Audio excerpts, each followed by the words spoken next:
Welcome, everyone, to the You Can't Handle the True Sports podcast. We're back. It's been a hiatus. People have been out and doing things, and we're now back to discuss all things Fremantle, Aussie rules, sports, everything. It's fantastic. With me, as always, is the faithful companion, the Pistol. How you doing, mate? You going well? Yeah, good, mate. Real well. Very good, very good. It's been, I reckon 2 or 3 weeks since we've done one of these. And, looking to ramp that up as we go into AFL final season. And I tell you what, anyone who's listened to this would know that if we're talking AFL finals, I was not considering the Fremantle Football Club being mixed in the mix, but there we are, right in the thick of it at fourth of the ladder. What a cracking season it's been for us so far. Completely wrong in many ways, shapes and forms on the form of the Dockers, but we're happy to discuss that throughout this pod. We've got a couple of special guests today. Last podcast we had a guy, a bit of a jerk really, but he's also my brother. So we got Kay. Kyle, how you doing there, mate? You going well? Yeah, good, mate. I heard by popular demand I wanted to get back on here, so yeah, here I am. And it's good that we got one of the recruiting staff here, Ryzac. So awesome to have you on board, Ryzac. Yes. We've got you look like you're ready to select number 10 in the draft. That's okay. That's right. I was waiting for Jai's intro there, but thanks for bringing me in there, Kyle. Thanks, guys. Thanks for having me on board, and happy to be on with the team, and look forward to taking the piss out of Jai, really. So yeah, well, it's not hard to do when you consider some of the grandiose statements that I've made about the Dockers, and you know, I'm like we have said. Now, Pistol, you can vouch for this because you've made many a grandiose statement as well, but I'm more than happy to put my hand up and say when I'm wrong. And I've been wrong about many things. I'm wrong 10 times before I get out of the house, right? And I've been wrong about the Dockers in many occasions, but I still, there are some things that I'm not going to let go, so we can bash that out today because, look, I think we're far from a perfect product at the moment. And I think whilst the overall grand plan for Fremantle was looking pretty positive, I think you'd be crazy not to think that we haven't got this amazing trajectory given our age and the overall talent we've got in our list. We still have some problems, and we can talk through those today. Absolutely. So, I guess we can kick straight into it. Let's discuss the Melbourne versus Fremantle game last week. So, I am guilty of texting pretty much you guys, actually. pretty much you guys with gross overreactions, with great vitriol and anger. And I think even when when the Dockers were 50 odd points up, I think I sent something maybe to Kyle saying, "Look, we're still going to lose this." Might have been you, Pete. Might have been both. Yeah, I got that text. Yeah. You didn't send it to me for some reason. Maybe not. Not sure why you didn't send it to me, mate. Yeah, because Forever the optimist. Yeah, your reaction's a little bit more brutal than what I usually get, though, Ryan. So maybe I was texting down. Yeah. Look, there is no doubt about it. The way the Dockers played against Melbourne, and by the way, not many teams can say this. Melbourne are our bitch. Yeah, our bunnies. Yes, they are. They have been, yeah. Yep. Yeah. And look, they're a pretty good footy side too. I think it's fair to say that they're a pretty good football team. And in 2 games, we've belted them. And really, this game, we were wasteful, and we could have won by a lot more than 50 points. Yeah, there's a bit of talk about them not having rucks on the weekend, but they had Maxi gone in the previous game, and we smacked them by 90. So yeah, look, I think we need to put our hands up. It's all right. So Max Gawn is what? A generational ruckman. I think probably the closest comparison to Max Gawn is probably Sean Darcy, actually, in the way that they play. But he wasn't playing. Obviously, Christian Petracca wasn't playing. And then you've got Clayton Oliver. And God knows what the hell is going on with that bloke, but he is not. He is a shadow of himself. No pre-season didn't help him. And who knows what else is going on? But I think the reality is no pre-season. You see what you get. But he's 17 weeks in, right? And he just hasn't. I know what you're saying, but 17 weeks in, you would expect that fitness shouldn't be the issue. I don't know whether it's in his head or whether it's there's other stuff going on, but he is not the superstar that he once seemingly was. So let's face it. Lucky he's only got 6 years left in his contract. That's a positive. Yeah. And no other issues, just the 6 years. You know what? We'll tackle that now. I actually saw somebody today in the media say that Melbourne should consider paying part of his wage and giving up their first round pick for somebody else to take him. So basically, you got to take on most of his wage.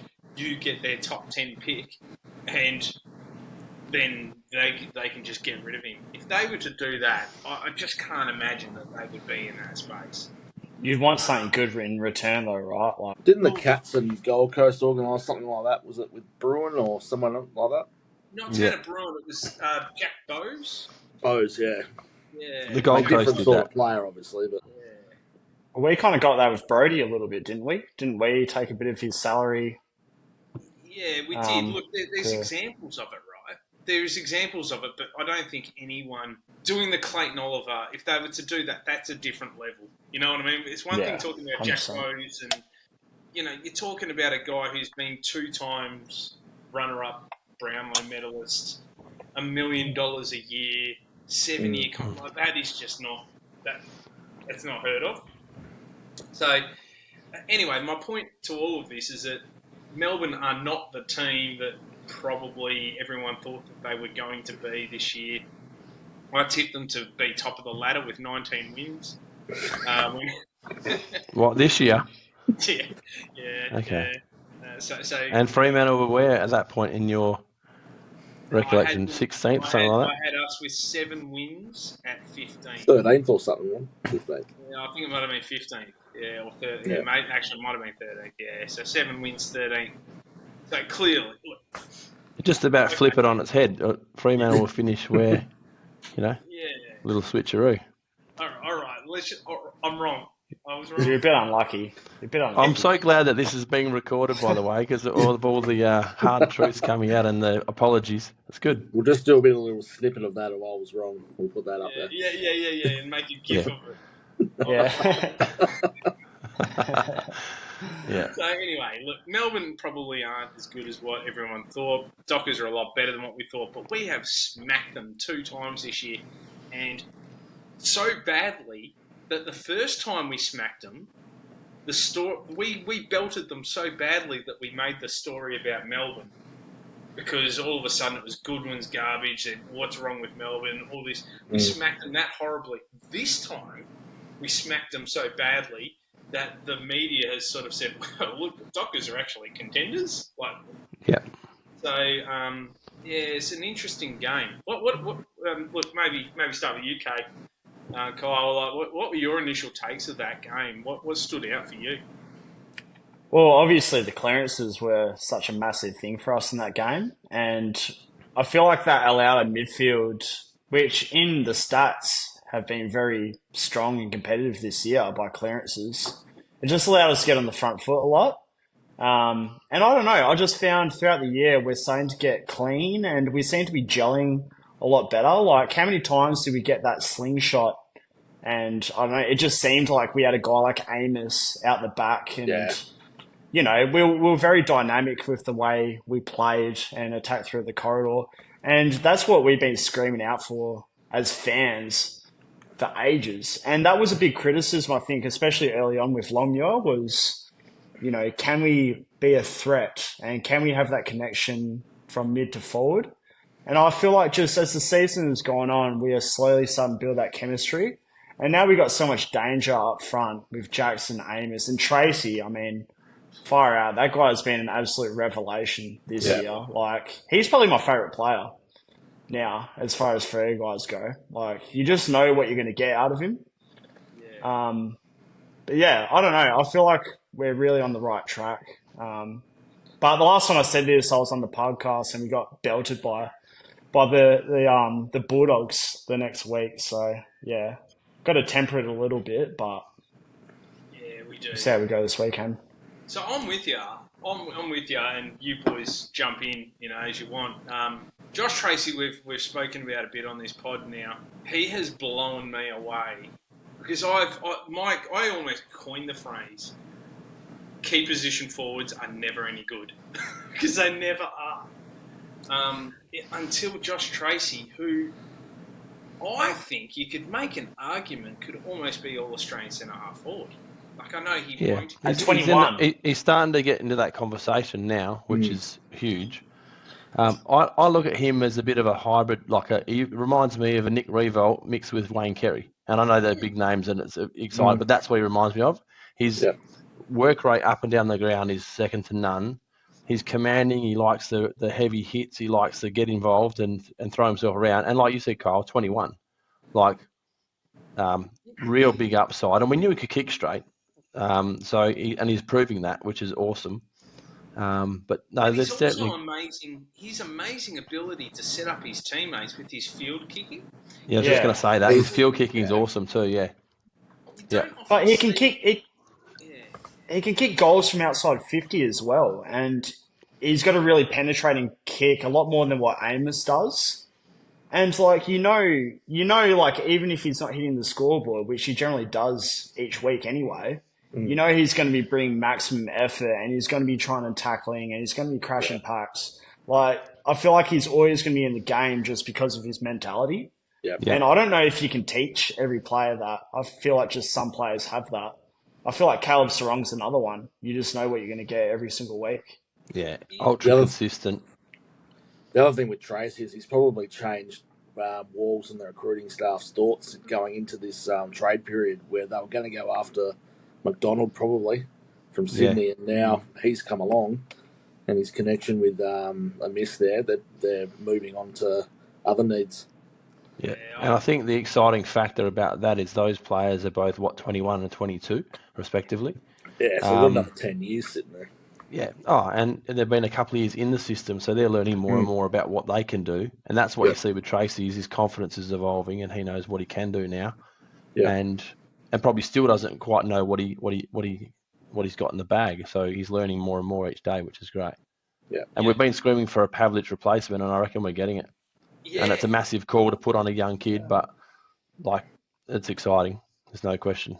Super exciting because I'm with you. I think Kyle said it right in that you can't teach. I don't even think Matthew Pavlich had this, mongrel in him. No, he didn't. No, correct. He had physical size and physical fitness and ability, but he didn't have the mongrel in him, which Tracy's had from when he was 19 and first game stuff. He was into it straight away. The second he came in, I think the first thing he ever did on the field was basically lay a big tackle. You can't teach that. That's why I liken him a little bit. I've got to try and temper myself a little bit here because I'm, I can get carried away. But I liken at the moment the Dockers forward line to Tracy like Carey in that cocky alpha male. I'm going to kill you. I'm going to run through you. I don't care. I'm better than you. I'll do it anyway. I want the ball. And then you've got Amos, who's that lead up Longmire type, John Longmire. Yeah. Who dead accurate. He's consistent. He's good at ground. I can't really remember Longmire being great at ground level, but Amos is great at ground level. Yeah. Straight up leader. Good hands, solid. He will kick you when he's up and about. He's going to kick us 50 goals every year. Yeah. And then Luke Jackson, who's your McKernan. Although I would say Luke Jackson's a better player than McKernan. Yeah. Or at least more talented. So, Jackson's such a unicorn with being the size that he is. He's strong. His marks are good, and then his agility at ground level is like another midfielder. He's just a freak. It's so good to have him on board. And we knew it was a big coup when we got him. And I think the best thing is they all complement each other. Like they're all different in their own right, and they've all got their different strengths. Yeah. And yeah, I mean, I think early on we struggled a little bit with them and their connection, but I don't know. Like Amos is 20, Trace's 21, Jackson's 22. Like, That's huge. how many years do we have of that? And they're only going to get better as Yeah. they keep playing more footy together. 100%. And I think the missing link in the forward line for me when we talk about, what's next is a live wire forward, a Bobby Hill type, Yeah. something like that. And then fuck me, look out. I don't know if you can swear on this, by the way, but if you can, I'm in trouble. Absolutely fucking swear. All right, In fact, good. it's encouraged. That's better. That makes me relax. Demonetized. Yeah. Okay. No, because I mean, you add that in the mix, and then if those big boys bring the ball to ground, you got someone like that sniffing around. It's huge. I mean, I know we've got some other good smalls. Swikowski's good and such. There's good talent there, but a real X factor player, a Ginnivan type, whatever, someone that will kick goals naturally, just kicks them. Bring back Valentine, that type of player. It's funny, like Pistol, you mentioned before that Tracy has changed our recruiting strategy, and I would agree so much to the point where I would, first of all, if you offered me Logan McDonald or Josh Tracy, I would take Josh Tracy. I wouldn't be taking Logan McDonald. I think we got the better deal there. Yeah, That's definitely. the first. Second thing is that I don't know how much into guys like Shai Bolton we would have been into if we were still chasing a key forward. But now, like, there's talk about Freo and Shai Bolton having like legitimate conversations, and if that was the case, well, yeah, to your point of that, yeah, we're like one superstar. It's like if we had Michael Walters in his prime or Valentine in his prime, that would almost be like the missing piece. Where before it was always, where's our key forward? Well, now we've got it would be terrifying oppositions. They'd be going, how are we going to handle this forward line? And then you got Michael Frederick in the mix as well, and there's lots of skills there and speed and other things. So it's positive. I think worthy of touching on quickly as well when we look at the structure and the way we're playing is the input of Corey Wagner. I would never have thought that what he's doing, and he's part of the reason why, Kyle, I reckon our ball movement's starting to happen like it is. He kicks a lot, he kicks quick, he takes risky kicks at times, but more often than not it's hitting the target, and that's changing the way we move the ball. And that's putting teams on the back foot, is my feeling. Great call. Pistol, what were you going to say there? I was more back just on Shai Bolton there. We got first hand, even though we smacked Richmond. I think he kicked 4 or 5, so we got a first hand look at him in a losing side. He was pretty dominant for them. Yeah, he's been a very good player for a long time, hasn't he? So he definitely would add to it. I think the only thing that would concern me with him is how much would we have to give up, and are we prepared to do that when we've got such a strong draft hand? I just wouldn't want to give away the farm for him. No Tim Kelly deals here. I don't want that.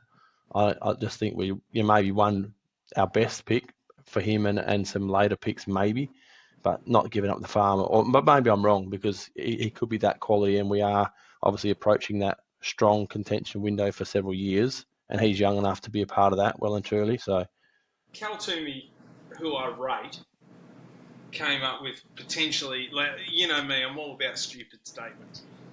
This is just about as stupid as it gets from Cal Toomey. I don't know if you guys saw it.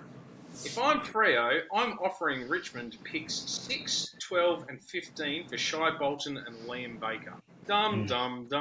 Yeah. I don't even want Baker. Yeah, Can anyone answer the question of who he replaces in that 23 from the weekend? No. Apart from not Sharp, Banfield. Yeah, maybe. But Banfield's been good. Yeah, that's like a stretch. Maybe Banfield. Yeah. Baker would be. Who does he come in and replace? Baker would be a depth player. But Baker's different to Banfield as well, and you've also you got to look at the value equation too, because Baker versus Banfield. Baker, they were going to go and pay him probably $900,000 a year, and what are you paying to Bailey Banfield? Nothing like that. So I don't think you'd be spending your salary cap money on a Liam Baker, in my opinion. Because tell me how he's different to a Tom Emmett or some of those. Really worries me that the reports of Brayshaw and Sarong entertaining him. Yeah. Guys in catching up meeting with him. Yeah. Yeah, while he was over here. So Yeah. trying to pitch the club to him. So End of the day, though, at the end of the day, what I will say about the recruitment and the way they've built the list since 2018, I don't think we could complain much. I don't personally think there's much there that's not right. Now you're getting me into my poking the bear there, mate. Yeah. Well, if you run through the list and who they've culled and then who they've brought in, I think it's looking pretty good. Look, Top draft picks have definitely done their job. Speaking of that, we've talked about Melbourne game, but you've been dancing around the fact that Andrew Brayshaw was comfortably the best player on the ground. Yeah, so we're going to get to that. Don't worry. Next. Did you not read the script? Did you not read the script, Ryzac? Come on, Rhino. I'm just asking the question. All right. So this is going to be a 2-hour podcast. I've got a bottle of wine here somewhere as well, so I won't have Look, I guess to your other point, as I have said, if you look at the club and the list holistically, then I would agree with you. We're in as good a position as what we've ever been. David Walsh has been heavily involved, if not the key decision maker, in all of our first round draft picks since 2008. So, whilst I agree our list is in good shape, first of all, we can't argue that there's been some shocking trades in there as well. And I'm talking Lachie Neale, Jesse Hogan, Stephen May, that one. And there's been others. But there's also been some good ones. But where my biggest problem with David Walls has been, and on this podcast I've said it a number of times, Michael Aptness, Josh Simpson, Liam Henry, Neil Erasmus, I don't rate Chapman. 60% of our first round draft picks have been fucking duds. And you cannot be the list manager and key recruiter and have a 40% strike rate with your first round picks. You've got to be fucking better than that. Finished. Now, so you can temper that by saying, well, we picked up Josh Tracy as a rookie. Agree. Fantastic. We've got Jordan Clark and Jackson in the side. Yeah, fantastic. Imagine how good we would be if instead of getting Liam Henry, we had have gotten fucking some other superstar or what. Who was it? I'm trying to remember the direct comparison. Instead of Liam Henry, Cozzy Pickett. Imagine where they got Cozzy Pickett instead of Liam Henry. But we also got Hayden Young and Cal Sarong in that draft. No, I'm not saying he's fucked at all. And he was also a next generation academy player of ours, right? Yeah. Sorry? He was an academy player of ours, Liam Henry. Liam Henry was. Yeah. So he should have, even more, he should have known he was a heartless, pea-hearted shit. So my point is, yes, they've gotten Sarong right. Yes, they've gotten Young right. And yes, they've gotten Amos right. But what about the other fucking losers that they've selected with the first round? Well, first of all, I think it's important to note, like the Jesse Hogan trade was actually really good. Jesse Hogan's head wasn't in it when he was here. End of story. He had the talent. He came in and he showed some signs. He got distracted off field and didn't perform. I don't think he now knows in his last chance hotel that's why he's doing what he's doing, because he's not going to go to a fourth club. So for the purposes of this conversation, let's take Jesse Hogan and those trades completely out of it. Let's just focus purely on Josh Simpson, or purely on Michael Aptness, or purely on Marcus Drum, or purely on Tommy Sheridan, or Hayden Crozier, or fucking... You loved Crozier. Crozier was a good player.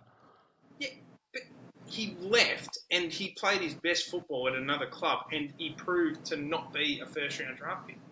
I feel like if you go back through the history, you'll find every club has this issue. Right. But it always feels worse for us because it's our club. No, I know that.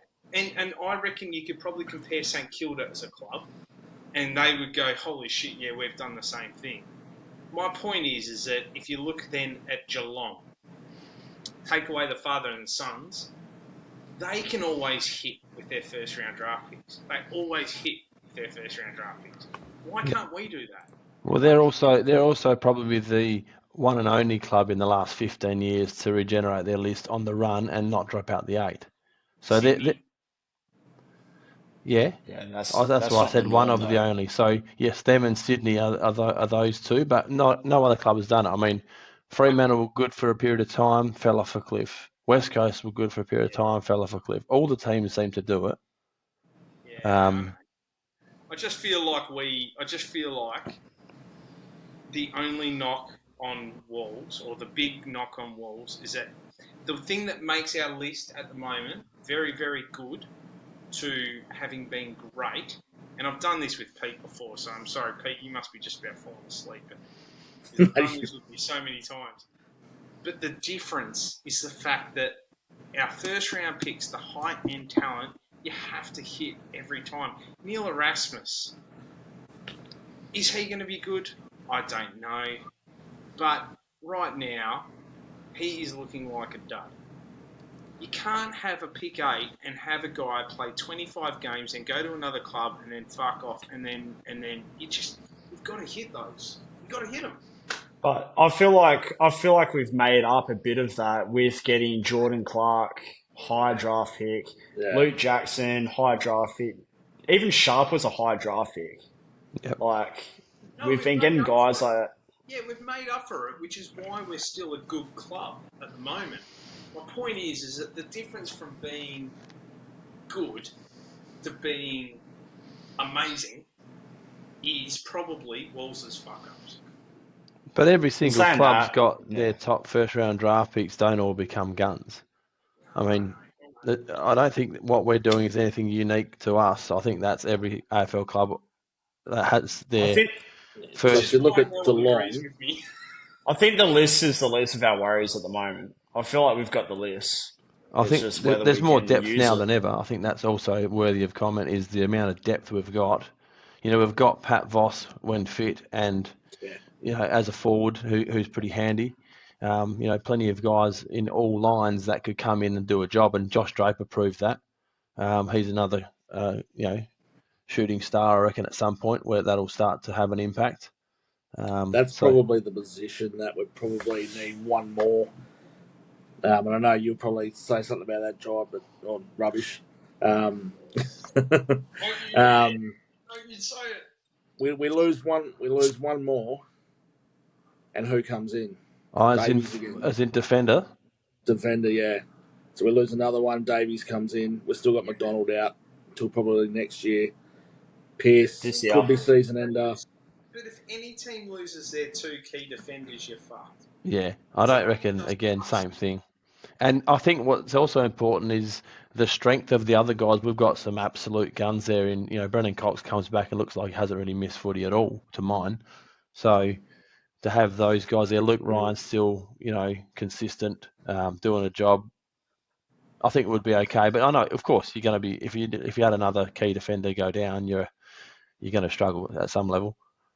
If we lose Hayden Young or Caleb Sarong, we're fucked. Well, it's like you know, if Carlton lose Patrick Cripps or But Sydney lose Callum Mills, and they're top of the ladder still. Yeah, So we definitely lack a little bit of depth inside, I and reckon. that's my point. Yeah. no, that's where Neil Erasmus would get a game. Because that's the reason he's out of the side is because there's no room on the inside mid sort of level, and then you could see what he could do. Because he's not going to come in to be the best midfielder. He's going to come in to be the third best, fourth best midfielder, and not get the best player and might get his hands on the footy. Or you bring Will Brodie in and he can play again. You know, we know what he can do. Sydney played Luke Parker in the VFL for 6 weeks. Luke And Parker. and then he had a 6-week Who's break. saying? Yeah. But look, so I guess my point is, so that's probably my second annoyance with Wolves is that, okay, not only has he probably missed on too many first rounders, is that all we seem to do is recruit key defenders. So Pistol, one thing we need is another key defender. Fuck off. No, we don't. No, if we have one more key defender, I'll fucking go Draper, Davies, Ollie Pierce, Murphy. McDonald, Murphy, Ryan, Cox. Mate, we've Yeah, we've got plenty there. nothing but players who can play key position. I know even that bum Ethan Hughes, at a pinch, could play some sort of, key role. What we need is what Ryzac said earlier, is we need some danger around the forward line that isn't Michael Walters because he's old, and we need Chad Warner. They're the two things we need. We need Chad Warner, who I believe, personally, we may a very good chance of getting. You get him, and then you get a Shy Bolton type. We're not going to get them both. Anyone who thinks we're getting both is smoking the, no, there's no doubt. If you get those guys in, then we are a genuine threat. And with the strength in all the lines and behind the scenes, and the guys who could come in, then look out. We might actually give it a shake, which is good. So, question for you is then, out of those two, which one suits our needs better? Warner, 100%. Warner? Yeah, well, I just think he's a better player, so I would have him all day long. I'm on the same. Goal-kicking midfielder, the leg speed, forward, even the bravado and the way he carries himself. You need that to show the young blokes to fucking have a go. I think he'd be huge for our leadership as well as what he can do with the footy. Yeah, I feel like someone like Warner you could probably get for our 2 first rounders and let's say a second round pick, and you could use another first rounder to get a Cozzy Pickett type small forward. And those small forwards, they can come into the scene pretty quick. Yeah. So that's what I'd be looking at if I was freo. And the other thing there is that we've still got guys like Delane who have shown some glimpses, right? Like, what about Cooper Simpson when we're talking about the X Factor top forwards? Like apparently he can play, and that's Pete's man. Yeah, he's sort of gone off the boil since that debut. He's been serviceable in the waffle, but he hasn't had that many standout games. So I've caught a couple of them. Yeah. But he hasn't really been as good as he was in the first half of the year. Is he more like a Switkowski? Yeah, he's very similar. Is he more like a Switkowski? Yeah. Good pressure, good link up. That's where they're sort of playing him. So look, we've digested and we've discussed, the flaws, which was always going to happen. And I'm sure we'll continue to do that. But I want to maybe just pivot slightly. So we smacked Melbourne. Turns out they're not that good. Well, or they're average. But now we get to play. I've got to be real careful here because last time we were discussing this bunch of muppets, I pretty much said that you could probably put road cones in jumpers and they would still score against these losers. We've got the West Coast this week. Now, I've heard from you, Pete. I've heard from you, Kyle, Kay, and I've heard from you, Ryzac. That was an anomaly. The last time we played the Eagles in the Derby. Do you still feel that way? Yes. Short answer is yes. If we don't beat them Muppets, then we're in deep shit. That's all I can say. And then I would be absolutely filthy. I might even have a rant like you're capable of if they don't beat the West Coast. And I don't care if we beat them. I think we got to use it as a percentage booster because the top of the table is going to be important. I think where Brisbane's percentage is, we need whatever we can get to be really, giving ourselves a chance, because you'd hate to miss out on a top 4 or whatever position based on percentage. So we got to go. Can I? I mean, we might already miss out on top 4 because we let these idiots smack us last time. Like, that was 4 points for the absolute taking, and gave that up. We would be second on the ladder if we had won that. What I will say about... So go, Kyle. I'll keep chiming and go. You're right. No, I was going to make a little bit of an outlandish statement. I'm confident we might just have the arrogance to just absolutely give these chumps a bath and really want to do it. Like, I feel like some of those players would be angry in their last performance. And I feel like we got enough guys like Tracy, Sarong, guys that really, take pride in things like this. And I reckon we could just absolutely give these guys a bath. I guarantee you one thing: if Tracy gets within any distance of Harley Reid, he's going to be laid out. Yeah, well, Interesting point. what I just want to be careful of that is that we don't get caught up in that sort of stuff because we've got something to play for the next 6, 8 weeks. They don't, so we don't get caught up in that dumb shit. But we'll see what happens. But yeah, definitely, I think, to be honest, from a season perspective, that loss to the West Coast is probably the good kick in the arse that boys needed to think. Doesn't matter who you play, if you don't turn up and put the effort in, you're going to get beaten, and that's what happened. So on that note, Ryzac, I believe this is what I would do. And you're not going to like it, I already know, based on what you just said. If it were me, and I'm JL, I am going to say first of all, I'm gonna make them watch that last game. Yeah. Every fucking minute. Yeah, don't disagree. That's Good. the first thing. Second thing I'm going to do is I'm going to go up to Luke Ryan and I'm going to say, mate, you're going into the first centre bounce and you are going straight to Harley Reid. Because Luke Ryan is the only player, if I was an opponent to Freo, who I would worry could beat the shit out of me. Yeah. Because I reckon he would. He's the only guy I reckon that would really punch on. Like, not saying I want him to beat up Harley Reid. That's not what I'm saying. What I'm saying is that I would you go into the first bounce and go straight up to him and say, you pushed us around, mate.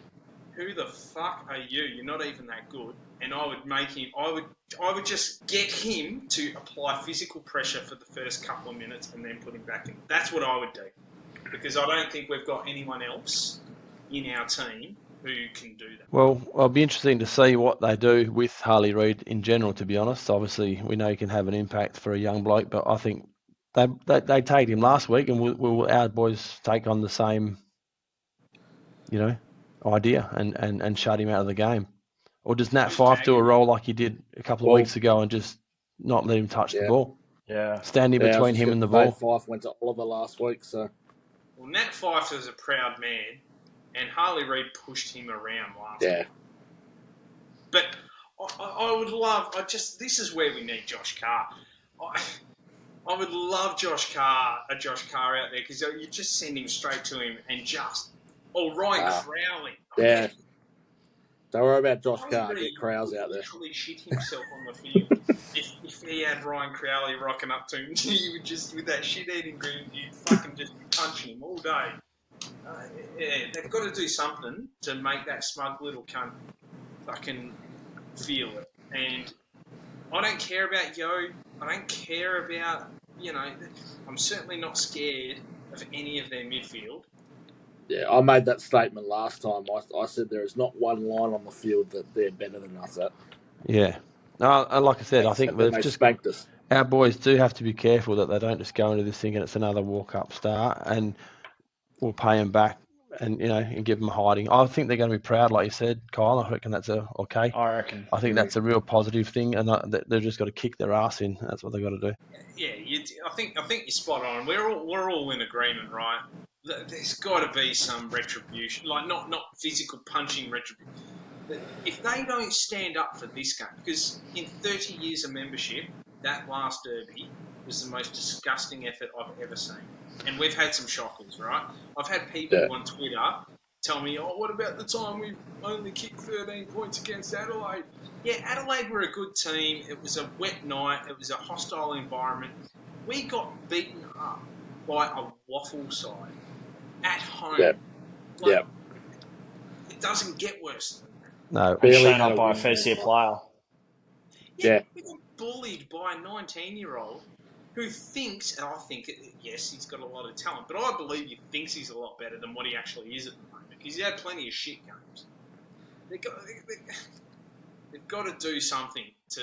And I'd be disappointed if we're not 5 or 6 goals up at quarter time. And Harley Reid's proven this year you can get into his head. Yeah. Like you only have to be an umpire to get into his head. Yeah. And he would just start spitting chips. Go against him, and that's it. Yeah. And I feel like the longer the season goes on, the more it is a disadvantage to him. So I just feel like Yeah. Well, the way that we played against Melbourne and the ball movement, how quick they'll move in the ball, I think they're going to tear strips off them, is what I think.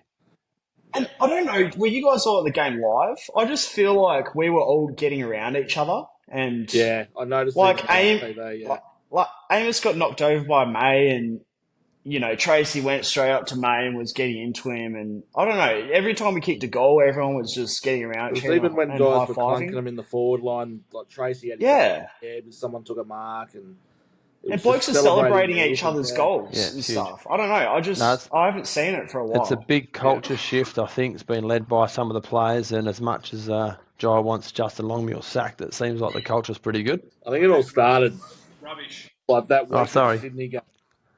Go on, Pete. I was going to say, I think it all started that week of the Sydney game. That was arguably JL's best coach game, and I reckon ever since then, take the Bulldogs game away, but ever since then, we've been on the right curve. Well, the guys are starting to get some real confidence and belief, and and I think the reason as well as to where the form's coming from is they're following the game plan, and everyone's taking the risks when they should and having a crack. And like you said, Kyle, getting around each other. Sorry, Kay, I'll get this eventually. No, you can say Kyle. Oh, I still do it, mate. I slipped up before. Yeah. Just say Kyle. So, all right. Look, what I'm going to propose, if you guys are up for this, we'll have just a short intermission. I want to keep talking about the Derby because it's obviously the game that stops a nation, or at least the western side of the nation. Yeah. But then when we get back, we can continue on with this convo. I've had some recent conversations with Justin, so I'd like to maybe talk a little bit about that, see what some of his thoughts are. We can talk about the remaining 5 rounds. Pistol, your gambling addiction. You can. Yeah, it's more of an addiction than anything else. Give some hints. And Ryzac, I don't know if you had a chance to maybe think about 6 random footballers. Like what we're very good at doing on our camping trips. Yeah, no, I put a bit of thought into it, but we might have to just get the ball rolling and see what comes out. And I had to get some clarification as to whether it's random good players or forgotten players or just normal garbage. Random garbage players like Trent Ormond-Down. Okay. And are we going to talk fantasy this week, considering we've got a massive clash between Rubbish and Kay here? Yeah, we will. Is there a game called Fantasy, is there? Yeah. I think I'm in 16th or 17th. I won't have much to say either, to be fair. I just donate. You mean the $50 donation league? Didn't you have a segment, Pistol? Yeah, we fantasy? dropped that after about 4 rounds. It turns out you've got to have some credibility before you can have a segment. I reckon there's been about 6 or 7 games I've lost by under 50 points. Was it because of John Newcomb? John Newcomb was a big part of this season. He is the Andy Brayshaw, if you were dry. Rubbish. On that note, It must be the name. All right.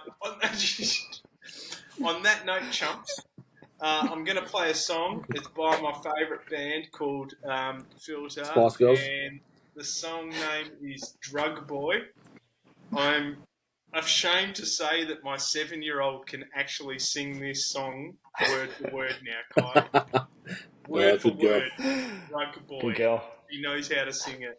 It's good and bad. But anyway, we will go through this song and then we'll come back. So you guys go grab another beer, do whatever you want to do. And then, we'll kick back into it. It does.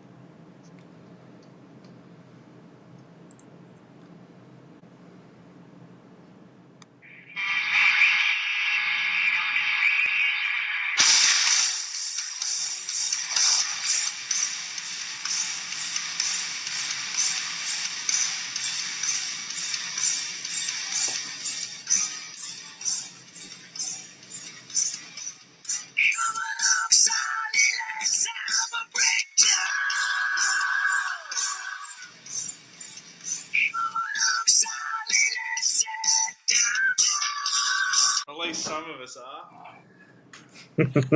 Rookies. That's reliable as a Fremantle Football Club when they're expected to stand up. These two chumps, they're more reliable than that. I can see one of them at least. So welcome back to the You Can't Handle the Truth Sports podcast. We've had I think, a really, really good discussion about the Fremantle Football Club and how we've performed so far, over the last couple of weeks, particularly against Melbourne and prospects against West Coast. So ultimately, what is your prediction then, Pistol, for the derby? Do you expect us to win? Yeah. I expect it to be quite easy. Yeah, I did say that leading into the first derby of the year, but I think this will be more of the same.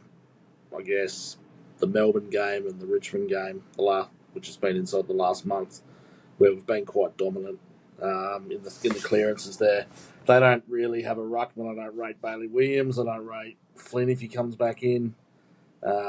Darcy and LJ should absolutely hand the ball to our mids on a silver platter, and it should be a dominant from the clearance point of view again. And I'm not sure their defenders can go with our forwards if we move the ball the way we did. Bearing in mind that they're going to have their... Sorry, Kyle, I'll get to you in a sec, mate. But bearing in mind they're going to have their best team in, other than Liam Duggan, their captain, who, by the way, is vying with Richie Vandenberg as the worst ever captain. But, they're going to have McGovern back, Yo back, the guy that we made look like Matthew Lloyd, Waterman. So they're going to have their best players back. But, you still think with that in mind that we'll give them a good touch-up? Yeah, I still believe it should be a bit of a touch-up. What about you, Kyle? What are you expecting to see out of this derby? Yeah, well, what I'm expecting / hoping, I feel like now more than ever, and I said this last time I was on the podcast, but I feel like now more than ever, this is our time to just really make a statement on the competition. We really are in the box seat. We're fourth on the ladder. We got a draw which is winnable, and I feel like this could just really set the tone to just say to the competition, hey, we are a top 4 side. We're young. We've got lots of go about us. We're going to make an impact in finals. And I feel like now more than ever is the time to do that. So, I expect an absolute flogging, hopefully. But, being a freo supporter, you never know. Ryan, thanks for rejoining us. Yeah, no worries. It took a bit longer to download the information. Sorry, boys. Giving yourself a hand, Shandy. No, I wish. That's why I still look a bit agitated. Couldn't quite release it. Anyway, here we are. So we're just talking about expectations for this weekend. What's your expectations? Then I'll get to mine. Yeah, well, I can't say it's much different to Kyle. I mean, the expectation is we win comfortably. I just want to see that ball movement continue like it was last week. Taking them on, attack the game, and hopefully, belt them by a solid 10 goals. And send a message to the comp, like Kyle said, as well as send a message to West Coast that there's more of these to come in the coming years. I think that'd be good. Yeah, we're a class above. Yep. I think that's the thing, sending that message. If we just roll over and just beat them by a couple of goals, then that sends the message to the competition we can be got if we're a little bit off and they apply a little bit of pressure. And So, I agree. Look, I agree. I'm very, very wary. I'm very wary about making a bold, grandiose statement because of what happened last time, because I'm still so shocked about what happened last time. But what I expect to see is, and probably the biggest, like I mentioned earlier, when we first belted Melbourne, it was all about how bad Melbourne were. This time, the narrative has been, actually, did you know that the Dockers are the best clearance team in the last 11 years? In fact, no one's been bothered to go back. But it is, from the last I heard, I think, from that Daniel Hoyne guy, this could be the best clearance team in the history of the AFL since its stats have started being taken. Wow. So, if that's the case, we've got Jackson and Darcy handing it down to Sarong, Young, Brayshaw, all these guys, Fife, who I'll get to him in a second, but we're handing the ball down to those guys, and I expect utter domination because who is West Coast midfield? It is Harley Reid. It is you guys Kelly. are going to have to tell me. Kelly. Who? Oh, Tim Kelly, yeah. Kelly. Tim Kelly. Out the Kelly. Like there is no one there who I'm afraid of. So I expect a similar result again. And you're right. It's Matt Flynn. Like I expect a similar result in the clearances. Can I ask you a question, Jai? What do we call acceptable in this match? In this match, what are you As in talking margin. about? Like margin? Yeah, like what do you want to see out of this game from Freo? I want to say if we are a legitimate top 4 team, then we should be winning this game by 80 points. Because this team, this Eagles team, I said it last time, they are a fucking waffle side. They are a waffle side. Don't forget this is their We grand should final, be- though. I know they're garbage, but I think you've got to understand that for them, this is the biggest game of the season for them by a mile, which is what they did last time. I agree, but that should be outweighed by the embarrassment of last time. No, I agree. I won't. You know, like, if I'm Caleb Sarong, I'm going out there and I'm going, you know what, I'm going to be an all-Australian midfielder again. And I let this little puke, this 19-year-old push me around in my midfield when I was getting the ball handed down. I'm not accepting that shit. Yep. I'm going to fucking, and I'm going to be going all game and we're going to smack them all game. So, look, okay, if we don't win by 80 but we win by 50, I can sort of accept that. Yeah, you know? yeah. But Yeah. it should be a very convincing win. Dominant. Around the Yeah. 10 goal And it mark should is be. past. That's what I want to see. Yeah. Yeah. I want to see that we're a class above. Yeah. Yes. Yeah. Yes. That's, So what you've said is pretty much I think where we're all at. But what we actually see, well, we will see.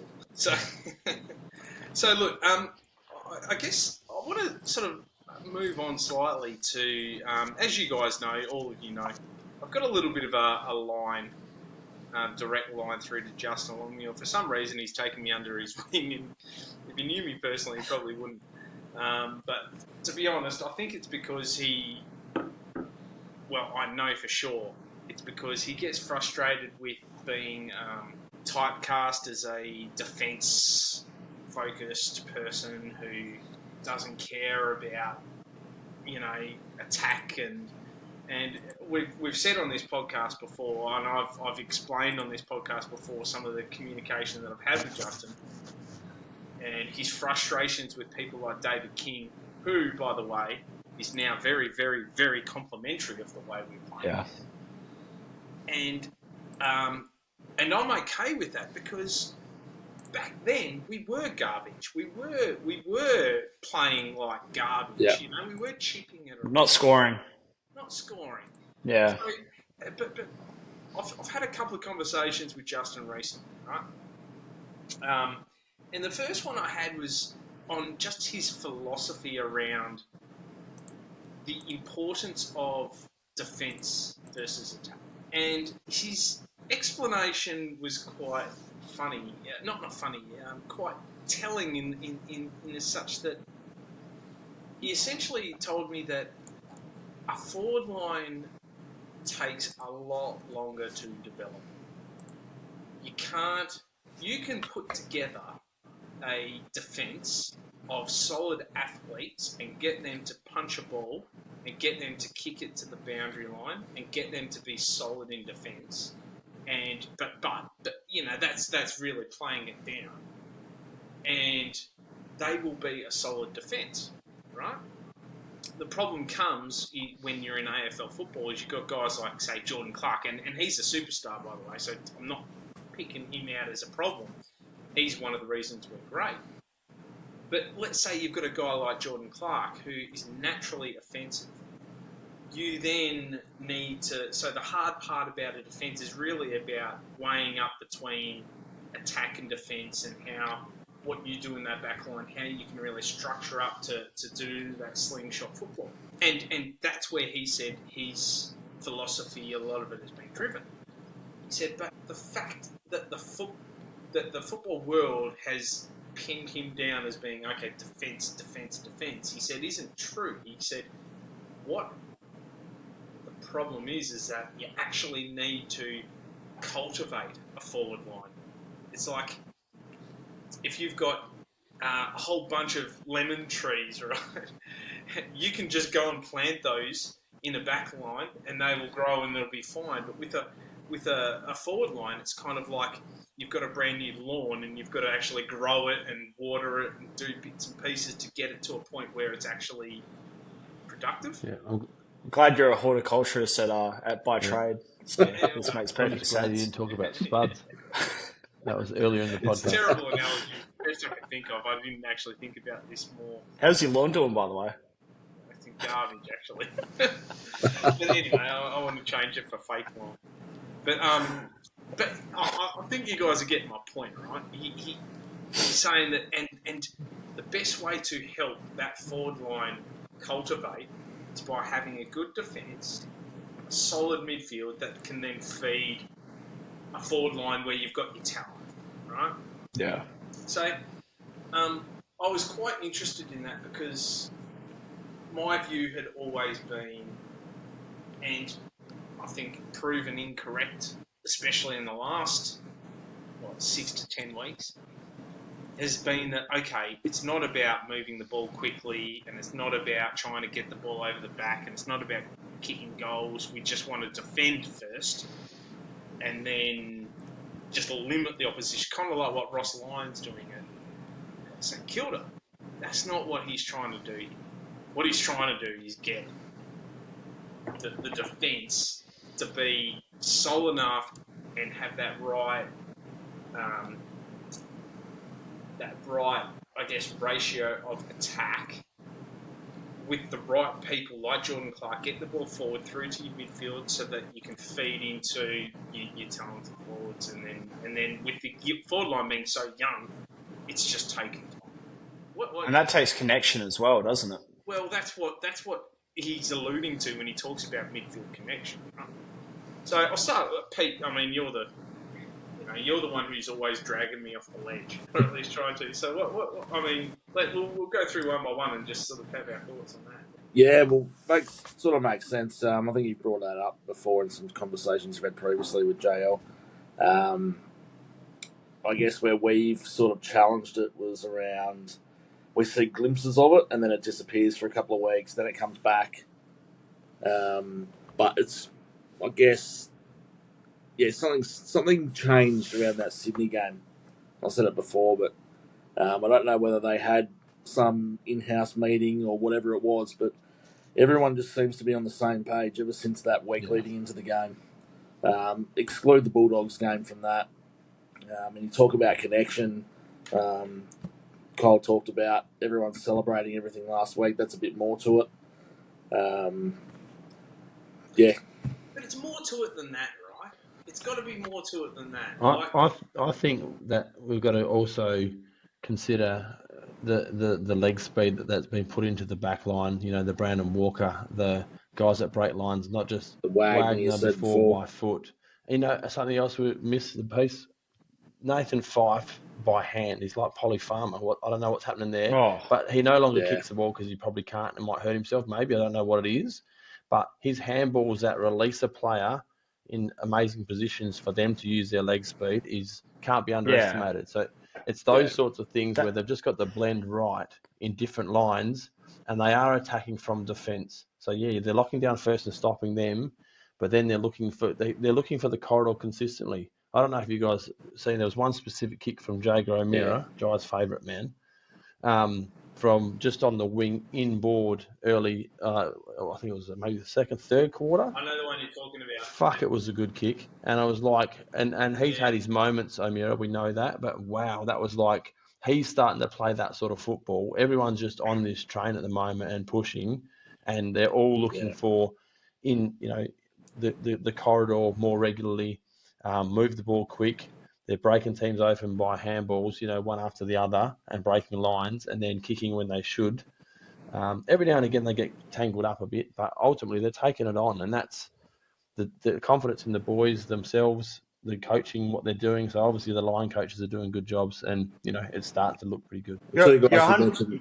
No, you go. Go on, Pete. You No, go. you go on, Pete. Oh, I was going to say you're 100% right, Ryzac, because I remember seeing early in the year, seeing Nat Fife trying to do that, and we were trying to have guys on the outside, and Nat Fife would be trying to, dish out the handballs. But it's like we didn't really know where each other wanted to be, and he was getting holding the ball, and he was getting stuck, and it's almost like so many times over the weekend. I remember just watching. It'd be almost like a scrum, and you would have someone like Brayshaw or Sarong pick up the ball. They would be running towards forward 50. They would see there's players in front of them. They'd be like, "Oh shit, I can't go here," and then feed a handball backwards.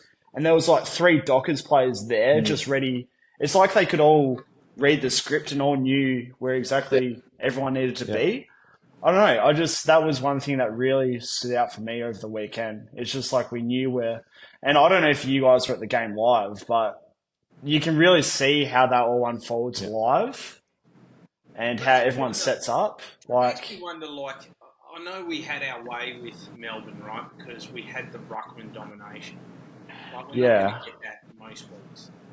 We really aren't. So maybe this last week was a bit of that might be part of it. I think that's been for the bulk of this season. The guys are, if you notice something else, they're pressuring the ball and trying to knock the ball to the ground, hitting the guys' hands of the opposition to get the ball to the ground, because we're confident in the clean pickup skills and the handballs out. It seems to be really consistent. I noticed that from early in the year, where I don't know what the template is, but they're all doing the same thing. They're trying to just get a hand in there and knock the ball forward or keep the ball alive, because they're the ones that feel like we're confident enough to get hold of it and then handball it on to our guys, and then away they go. So I think it's been a long time coming. And the difference between very good footy that we're playing now and what we'd all be spewing about is just the skill execution. We're starting to hit targets, and we didn't do that for the last year or two with the same squad, because they were younger, they just weren't hitting targets, the skills weren't working out. And we know how quickly you can go from an outright attack that opens them up to you're all of a sudden wide open yourself. It goes back the other way and they kick a goal. I think that's different too. Probably something else that doesn't get talked about much is the O'Meara and Fife probably been a little bit selfless in their own games. They've gone. O'Meara's come from Hawthorn. O'Meara's a pretty big leader, ball winner. Fife the same, and they've both sort of taken that backward step and let the Sarongs, the Brayshaws, the Youngs, and that they're really leading the way now, and they're just the role players. So, which is awesome humility. Yeah. I think Fife's back injury forced him to go that way, because obviously before that he was king of the castle for so long. He actually had his own vulnerability exposed and goes, shit, I actually might not get to play footy again. And I think he appreciates the opportunity now, and to his credit, he's slotted into a really good spot. And I remember there was one interview where he was actually talking to a commentator about how Caleb Sarong was telling him where to stand, because he hadn't been out of the midfield mix for that long. He didn't even know what to do, and he got told what to do. And how good is that for a dual Brownlow medalist to be able to not just take it on the chin, but actually embrace it?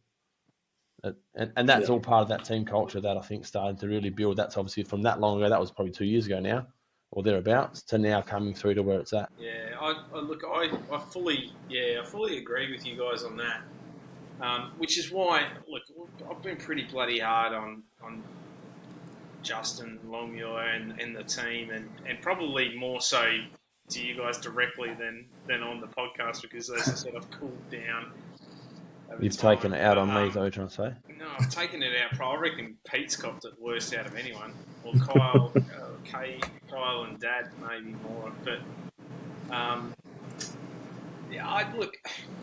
I think you can't underestimate. Every great team has role players, and as you said, Kyle, the humility that comes with being a superstar like Nat Fife, like say Michael Walters, like Jager O'Meara, to then sort of go, look, the self-awareness and go, like, I'm not what I was, but I can still contribute.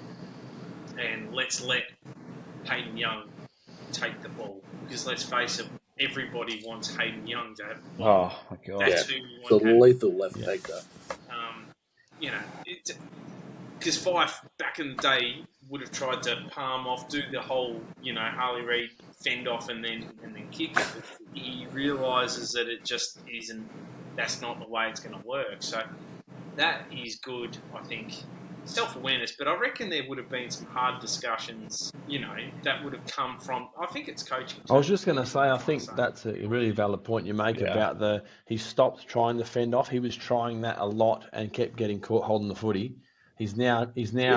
Everyone thinks he's going to try fending off, so they're coming at him, and then he's popping a handball out and finding people on the run. Yeah. Like it's come together really well, and credit to him. And like you said, coaching. I mean, they must have said, look, it's not working out. What can we do differently? So. And he's still sharp enough where he can make, he's clean, very clean. man. He is super clean. You got to give him credit where credit's due. He's clean, and off the mark, he is quick, and he's strong enough where he can break a tackle and just give that first give, as you said, Ryan. He's still got it in him. He gets his hands on the football a lot, and he's using it. And there was one moment last week where he was on the run, and he goes, "Oh, am I going to have to kick?" And he looked like he was about to panic. Because he doesn't kick very often anymore, and he doesn't normally need to. Doesn't need to. The way that there was one Polly Farmer effort, he handballed the ball about 25 metres, I reckon, and I was like, far out, what a handball. And it reminds me, and I've done this comparison a few times. He's better than this guy, but the way he's playing now, it's like he's turned himself into like Pritis, but like a bigger version of him. Yeah. That's good. Now Pritis comparison gets a lot of flack, and I still maintain he's probably the worst Brownlow medalist ever. Really, like when it comes to basic skills and the rest of it. We can have that debate on. I was going to say that's another discussion. But he just basically becomes that. I know you like Cooney, but he becomes that extractor. Get his arms up, palms out, and he doesn't really have to do too much else because that's his job. And he's fit enough to get to the next contest. And he's doing defensive roles. Look what he did on Heaney. That was huge. And that's what I think he needs to do to Harley Reid this week, is do the Heaney role all over again and just not let him touch the foot. Just try and bully him. Stand in between him and the football and get his own 15 or 20 himself. I don't reckon there would be a more proud player in the AFL than Nat Fyfe. And he would have had so many memes sent to him of him getting strong arms by Harley Reid. I don't expect he will let that happen again. No. And that's what we want. And that's one step. If you take Harley Reid out of the West Coast this week, and Brayshaw and Sarong take care of Yo and Kelly, then what have they got? It might be the clearance, 16-0 at quarter time, like we had last week or whatever it was. So the other recent conversation I've had with JL has been around tackling. So this is more about where the game is going, kind of a discussion. So I basically said to him, I said, look, mate, and I said to him, look, my favourite players when I was growing up, Josh Carr, Craig Callahan, Dean Solomon, they've been my favourite players, those kinds of guys. The tough, not necessarily super talented, but the tough, good tacklers and that. I said to him, mate, where is our game going? Like, what are you coaching? Like, how do you coach that? Well, I said, what would it be like if Jai Miss, who is pretty good at full pressure, how would you feel if Jai Miss did what Toby Bedford did, like in the last week against Port Adelaide, and got 3 weeks for what was a nothing football action, nothing football action? And then I said to him, and what would you do if it was the week before grand final or it's a prelim, and let's say Hayden Young gets suspended for a week, like what Jager O'Meara did last year, for what I still maintain is the worst suspension in AFL history. He basically put his arms up. He basically goes, look, mate, he goes, it was okay when the rules were a week for sling tackles. He goes, we could understand that. Sling tackle, just don't sling, And if you sling them down and they hit the head, you get a week. I don't know what the hell happened last week. We don't. None of us know. And he goes, none of us know why it went from 1 week to 3 weeks. He goes, it felt like they needed to make a statement, but there was no consistency, no understanding. And then the next week, like Liam Ryan ran past Liam Stocker after the whistle had been blown, knocked him in the head with his shoulder. He went off with concussion, and he doesn't get anything. Yeah. He basically put his hands up and goes, I don't know what the hell's going on, mate. He goes, all I can do is just, and he goes, the players are pretty good at managing themselves and adapting themselves. And he goes, I just tell them to go the ball and tackle as hard as they can, but be aware that, if any sort of outcome is with the head being hit, you're going to be in trouble. Which is complete garbage. I mean, we understand they're just shit scared of concussion. That's the reality of that. The AFL are so scared of the litigation that's going to come their way. So what do? Tackle and then release halfway down and just, Well, one part I didn't mention out of that, he goes, the thing that gets him the most annoyed out of all of it isn't even the suspensions. It's the players who get rewarded for leading with their head. So he goes, all these players that get done for tackling and, trying to do the right thing or maybe not quite getting 100% right, but then you've got players who run in their head first. Yep. He goes, that's the one that really annoys me. Who was it? Was it Stephen May that faked that he hit his head to try and get a free kick? Yeah. So did he get suspended for that?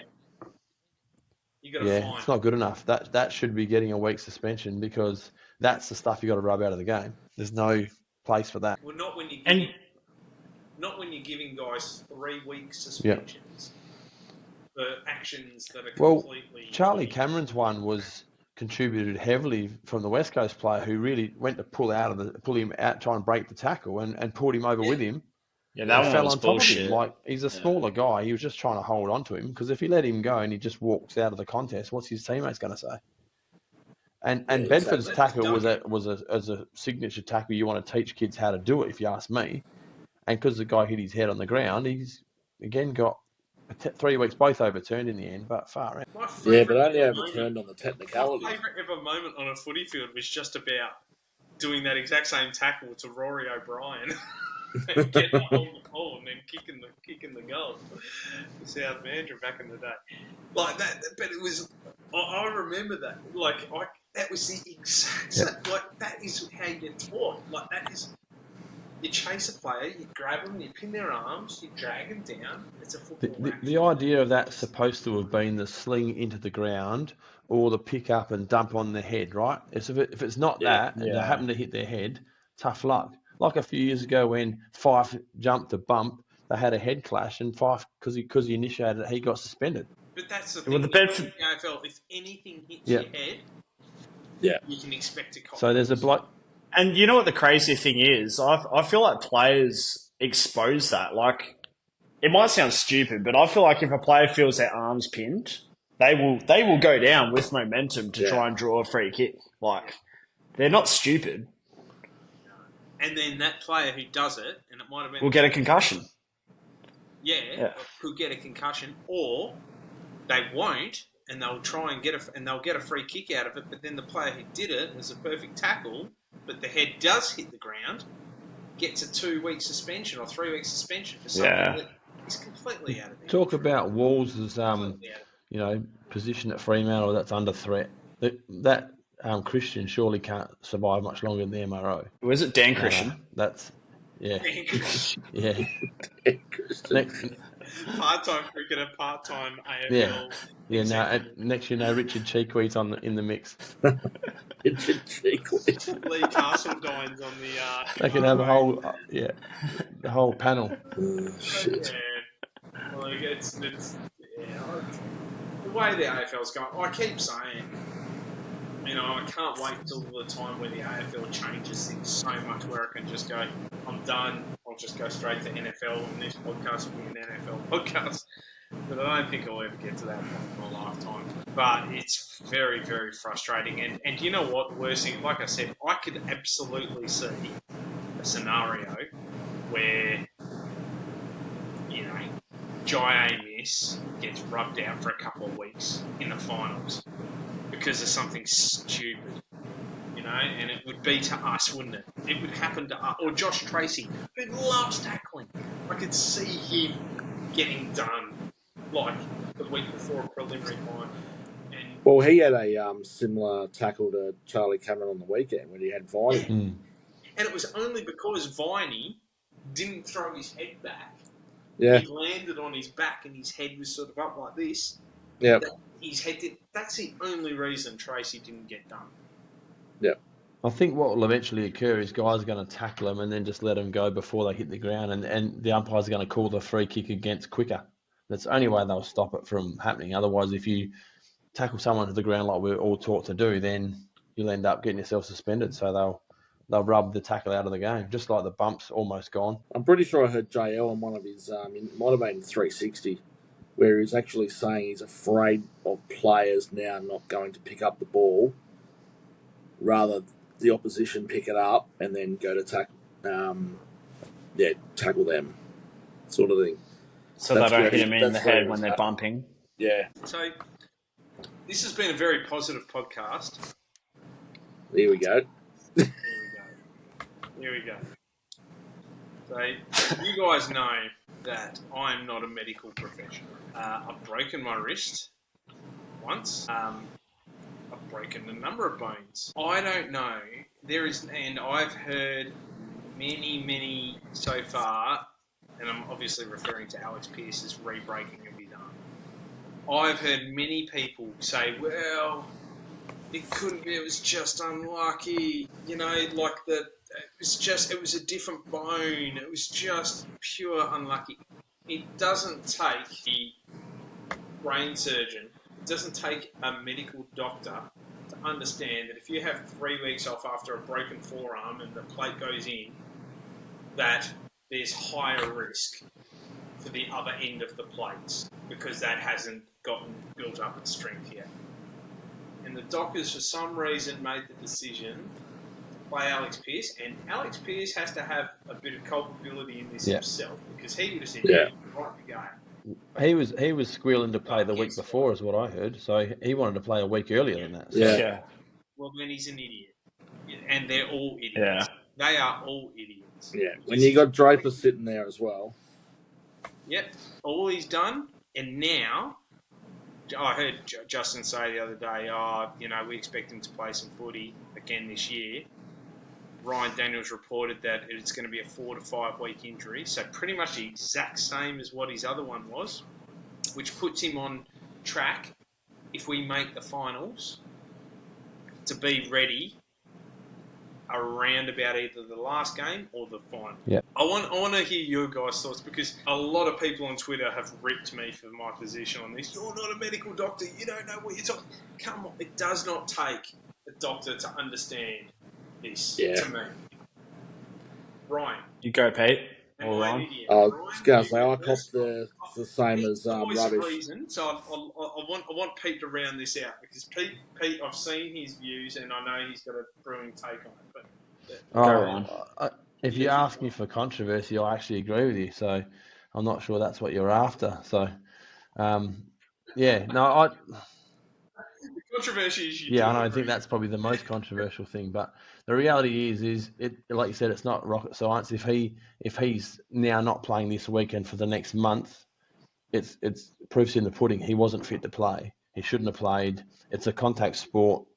It doesn't take much to get a whack, a hit. Someone steps on your arm. All sorts of shit can happen. You're going to punch the ball.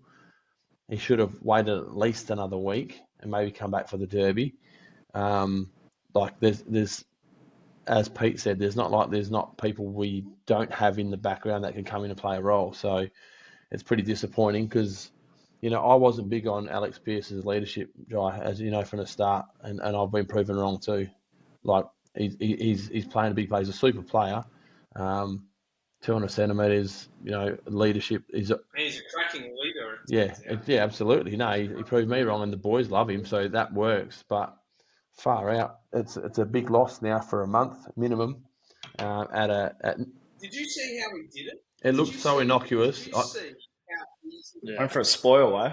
It was It nothing, wasn't mate. It was even a almost like spoil. bumped the guy, and then he's like, ah. I was like, far out, Yeah, like nothing. he basically just nudged the guy. It was the most Yeah. innocuous, easy thing you would ever see, Kyle. It was ridiculous, and you could see it straight away. He went, oh, and He's then ran grabbed it straight and off. was carrying it straight away, and you knew it was broken again. Yeah. Yeah. I reckon that was the second hit, though, because earlier on he'd just got a free kick right near the bench.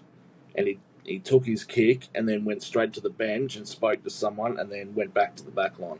So I reckon that was the second knock on him. Yeah, and for that's the what day. I was going to say. Did anyone see anything prior to? Because it just didn't appear that what happened there was possibly enough to re-break a bone, even if it was Yeah. a bit fragile. Yeah, I think it was first quarter. It was right near the interchange Yeah. bench. I feel like, because in hindsight, it's always bliss. But I feel like you just got to read the room and just realize that Alex Pearce, out of any other player, has had so many fractures. Yeah. And he's been so prone to broken Yeah. bones. Like, But look at the you ankle. just had to be more I conservative with agree. him. Absolute low-grade cheese for Like, bones. and I feel like some of it's probably genetics for him. But that doesn't mean he should have been brought back. No. And I think you Like, make a really good yeah. point there, Kyle. If they're not careful, he could miss the final series. I mean, he broke a leg, right, and then it took him a year and a half to recover from that. So he had that season's recovery, then all of 2020 recovery from complications due to the broken leg. So let's just fucking pray to God that this is not a reoccurrence of that. And I was surprised he was back. And I thought, if he's back, then he's right. They must have thoroughly tested this and be super confident. And here we are. And to be honest, the only knock you could have on our medical department this year, when you look at our list, is that. Yeah. So it's harsh to be Yeah, they've been good. like Phil Merriman and the team there, Which and that's leads credit to me the to one board of getting my those comments. guys in, because everything's in a good spot. Touch wood. I know it's a stupid shit to talk about, but let's hope that continues, because if you keep a fit list, anything's possible. But that one there was a clear FUBAR. Yeah. These were one of my comments I had on Twitter there, where I called Alex Pearce selfish. I didn't ever think I'd put those two words together, but he, as Rubbish said, he would have had a bit of a say in him coming back. Would have said that he was right, but that should have been taken out of his hands, similar to a concussion. 4 to 6 weeks normally for a break, surely. And with Alex Pearce, you'd probably take that extra bit of caution and push it out towards the 6. And I think there's a little bit of selfish thing there. I know he wanted to play the week before because he was in Tassie, and that's where he's from, playing in front of family and friends and the rest of it. But again, it was against the Demons last week. You got the Derby this week, where we're expected to win. And I know what we talk about with expectations with Freo, but you got Draper sitting there. He could have covered Hugh Davies as well. It wasn't the end of the world if he missed another few weeks, just to make sure he was 100%. We're sitting top 4. Well, it now just puts pressure on the next month of footy, which is critical, right? We've got to win. So this is what's driving me nuts, right? If there's one thing we've proven, is that we've got backline depth, right? Now we're losing him for half a game against Melbourne, who don't have any key forwards.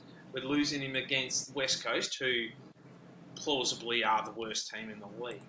Then we've got to go up, and this brings me, I suppose, to one of the next parts of my of what I wanted to talk about, the remaining fixture. So we're playing against Essendon, who I would argue, don't have a great forward line. We've got Geelong, who Alex Pearce has made Jeremy Cameron his bitch. Like, Jeremy Cameron hates playing freo, right? When he's playing against Alex Pearce. Well, now we don't have Alex Pearce. And Jeremy Cameron is a superstar. I don't know. One of Alex Pearce's great strengths is his speed. I don't know if Brendan Cox can go with Jeremy Cameron. I don't think so. When it goes, You're probably going to have to roll the dice with Draper. Well, they're talking Or now. Ryan. Luke Ryan, maybe. Well, yeah, mate. But then that takes Ryan Yeah, away from what he does best. I would wonder whether Yeah, it does. Luke Ryan's got the aerobic capacity to go with Jeremy Cameron. I wouldn't question his aerobic. Up and down the ground, I don't reckon he would stay with him. Maybe not.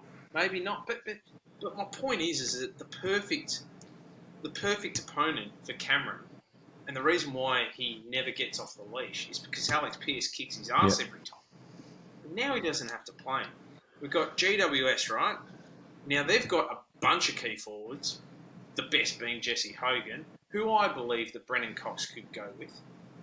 But then you've got Cadman, you've got Riccardi, you've got other guys, right? So, all right, maybe that's not a huge problem. And then we've got Port Adelaide, who, again, right, they've got Dixon, Todd Marshall, Georgiades, right? So we're going to need, we really could have used Alex Pearce in those games, and 100%. now we've thrown it away. And now we just got to cut our losses and just hope he's going to be back for round 1 of the finals. Because after Port Adelaide game, what do we have? Another week off before finals. The Ross Lyon rule. So I think that's where we're at. I think we've just got to cut our losses. But we've got one of the toughest runs home, right? Now, I'm not saying this will happen, but West Coast have already smacked us. We could plausibly lose all 5. I'm not saying it's going to happen. Ah, Jesus. I'm not. But my point is we don't have the easiest run home, right? Like maybe there might be a key forward that kicks 4 on us, who when Pearce was there would have only kicked 2, and that might be. Look at Sicily. Well, yeah.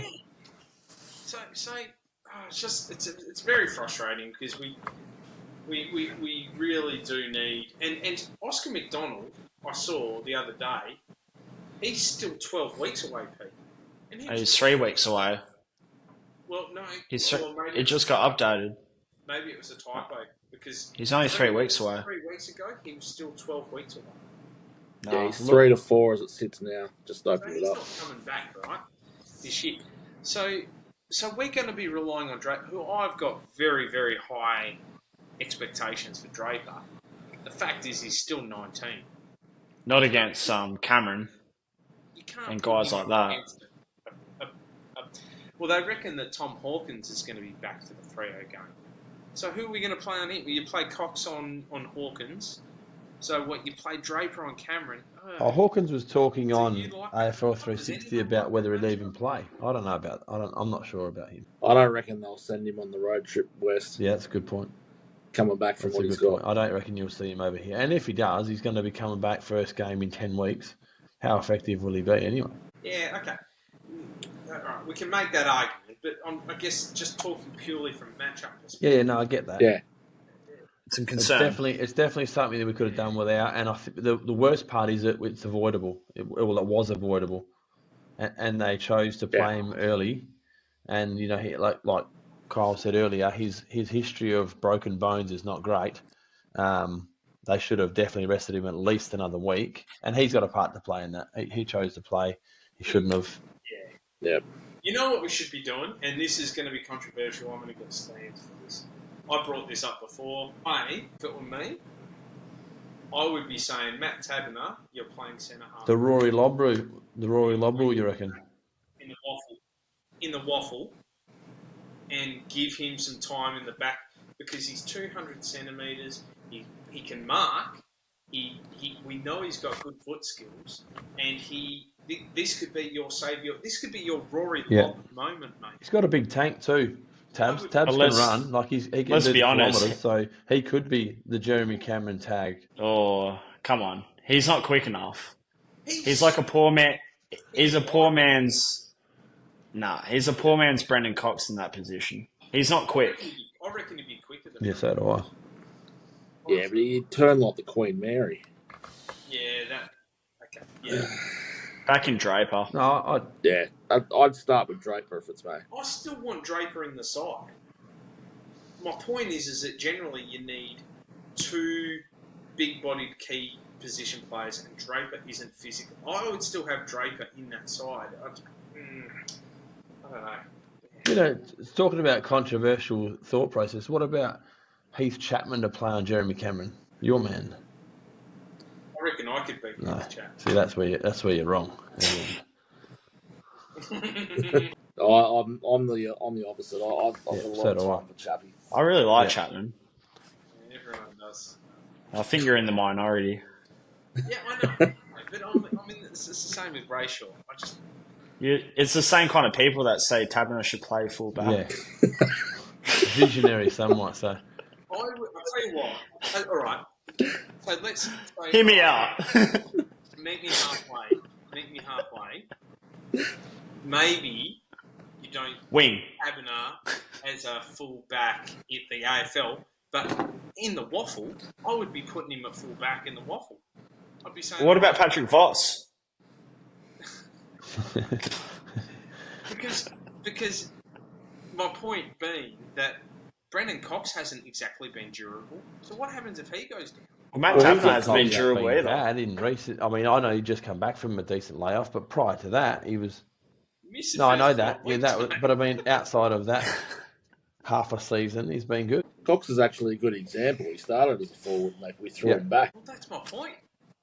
That's my point. And we did it with Tarrant. And look, if Rory fucking Lobb can be a solid centre half back, I reckon Tabner could do the same. What I will say is this has been 3 minutes that I never thought was going to happen. You promoting Matt Taberner for a start, and then all of a sudden you've created a new role for him. Well, throw him back before you get rid of him. I'm just trying to think outside the box because look, as much as I like, you're trying well. Hugh Davies and Ollie Murphy, I believe, are the future, right? But they're young, and you can't play them against the big gorillas, right? Yeah. And especially coming into finals, you can't play them against the big gorillas because they're just going to get manhandled. And Draper, who I believe has been robbed of a Rising Star nomination, he's been fantastic. How do you not get that in the Sydney game? He's absolutely. He looks no idea, mate. Very, very, very, very good footballer. But he's just too slight at the moment. Yeah. It's going to take time. It's the fact he's 19. Yeah. I walked past him in Rockingham once at Rockingham Shopping Centre. No shit. The guy's a beanpole. He's like, there's nothing of him. He's like, he's side on, and I thought he was a fucking playing card. So I don't know. I just kind of feel like we need to do something about that, just as a reserve, and if not Taberner, then who? Like, if Cox goes down, what are our? I think the reality will be. I'd rather throw Oscar McDonald straight in than Taberner down back. Yeah, but he's still 3 to 4 weeks away. And his base level fitness. Throw him out there injured. You're going to have Draper, you're going to have Hugh Davies, and you're going to have your man, your favourite player. Hughes. My man. Hughes. They're the three that are going to come if in. you need them. But look, let's be honest. We're talking about big maybes here. We've got fit guys at the moment. You know, 3 to 4 weeks, well, definitely 4 weeks at least. And then hopefully Pearce is back. So let's hope for some good news in the next week or two as to when they think he actually will be back. Because that still hasn't been disclosed, right? Pearce, coming out today, it's a 5 to 6 week injury. Which is what it should have been originally. Yeah. So it's really annoying, isn't it? So we're talking either he plays in the last game against Port Adelaide if we rush him back, which God you'd hope that they didn't. It's a home game too, so why would you save bother? him for the finals? Yeah. Cut your losses. They might get desperate if it's going to mean locking in a top 4, but you'd think, why would you do that? Then not have him for finals if he gets hurt again. That's what they've got to think about. Yeah, it's not worth it. He can keep his fitness up at an arms. He'll be able to train everything else bar, weights obviously for the next month and a bit, and come back fit and ready to rock. And he'll be hungry, so it might not be a bad thing. He came back in and played well this week, didn't he? Until he hurt his arm. He didn't miss a beat. They had footage of him today on a Airdyne bike, and he had like a cast that went all the way up to there. Like he was Rob Gronkowski. Yeah. All right, guys. Look, I realise we've gone pretty far over, which I'm completely okay with. I'm happy to keep chatting, but at some point we'll have to end this. But a couple of final topics. finals chances. So let's make our predictions. Where do you reckon we're going to be, Pete, at the end of this year? I think we make top 4. I don't know if I don't think we'll get in the top 2. I think that'll be Carlton and probably the Swans, and I think we'll make it the other 2 spots up with Brisbane, which gives us an away game first up. And I mean, it's a roll of the dice then. I think we win our 3 home games to finish the year and maybe split. We may win both against Essendon and GWS, but if we split one of those and win 4 of the last 5, then we'll be top 4. Potentially could get that second spot, but I doubt. Kyle? Yeah, I reckon we'll finish 4th and first Sydney in the first week of finals. And yeah, I reckon Pearce will be back for the first week of finals. I don't think they'll rush him back before that. Well, we've got a Carlton on this, I thought. So I've predicted Fremantle play on the last day in September. So yeah, I'd say it's obviously top 4, and I think we will get through. This is a season, I think, where anything can happen. So obviously we dare to dream, but Alex Pearce comes back in a week 1 or 2 of finals and has an impact, and I'd love nothing more than to get another Carlton beer out of your Jai. So second one for the season. Yeah, we've already got one. Just before we go, how is Collingwood looking anyway, by the way? Not going well. So all disclosure, me and Zach had a bet earlier this year, and I said that Collingwood would end up higher than Fremantle. Well, actually, I said that Fremantle finished higher than Collingwood, and you burst out laughing and said, and couldn't throw your hand over the table fast enough to make the bet, and said, I can't believe you made that bet, and I'm finally going to win a carton of beer from you. And then here we are today, and finally. And here. You know what's awesome about Collingwood is our first round that draft is pick good. next year. Yeah, The more they lose, the better. Yeah, I hope they don't win another game all year. Yeah, that'd be good. There's a chance we could get a top 5 pick the way it's going. But my tip for the Dockers, we win against Eagles, we win against Geelong, and we win against Port. But we lose the 2 away games. We end up 6th, and we beat the Bulldogs at home, and then we lose to Carlton away. So I think that's what will happen. That's my prediction, but we'll see. And just finally, before we get to Ryan's forgotten players, because I don't think we probably won't do fantasy tonight, but Justin Longmuir extension, where are you guys sitting on that? Yes, no, how long? Pistol? Top 4, it would be, I'm assuming it would trigger another extension. So he'd probably get another 2 years on what he's got, is what I reckon. And if he gets that top 4, then I don't really have an issue with it if we're playing. Which is a change in my thought process when we originally extended him completely. Yeah, I feel like Pistol's on the money there. If it's like a trigger thing, top 4, and it automatically, comes to fruition that way, then, cool. But if it isn't a trigger thing with top 4, just wait to the end of the season and assess how we've gone throughout the year. Yeah, I think it'll come through sometime next year because his contract ended next year anyway, so I don't think there'll be a rush on it. But no, probably similar timelines to this year, really. But he would have had a trigger for this year and potentially next year, and Yeah, well, he's his own player. He's his own manager, right? So he'll make those decisions and talk to the club, no doubt. So there'll be fairly open dialogue, and I think the club's pretty happy with the direction things are going, and I don't think there'll be any issues with his contract. That he'll be extended. Whether it's top 4 or not this year, I don't think that really would make a difference personally. I think they'll extend him. But when they do that, I don't think they're in a hurry.